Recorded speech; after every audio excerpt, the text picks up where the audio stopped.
নমস্কার বন্ধুরা। আমি আপনাদের আজকে দেখাবো আপনারা কিভাবে খুব সহজে আপনাদের হাতে থাকা ল্যাপটপ দিয়ে আপনাদের ব্যাংকের ডিবিটি লিঙ্ক স্ট্যাটাস চেক করতে পারবেন। তার জন্য আপনারা সবার প্রথমে আপনাদের ল্যাপটপে থাকা ক্রোম ব্রাউজারটি বা যে কোনো একটি ব্রাউজার ওপেন করে নেবেন। ব্রাউজারটি ওপেন করার পর আপনারা সার্চ করবেন myAadhar.gov.in। সার্চ করার পর আপনাদের সামনে এরকম একটি ইন্টারফেস খুলে যাবে। দেন আপনারা ক্লিক করবেন মাই আধার ইউআইডিওয়াই অপশনে।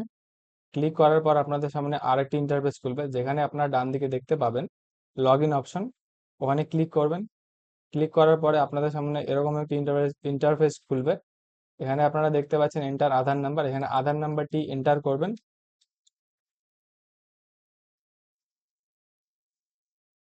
আধার নাম্বারটি এন্টার করার পর আপনার এই ক্যাপচারটি ফিল করে দেবেন।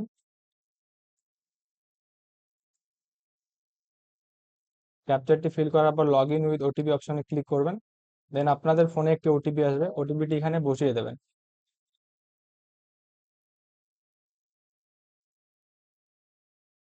ওটিপিটি বসানোর পর লগ ইন অপশনে ক্লিক করবেন। লগ ইন অপশনে ক্লিক করলে এরকম একটি ইন্টারফেস খুলবে, যেখানে আপনারা দেখতে পাচ্ছেন ব্যাংক সিটিং স্ট্যাটাস। এই ব্যাংক সিটিং স্ট্যাটাস অপশনে ক্লিক করবেন।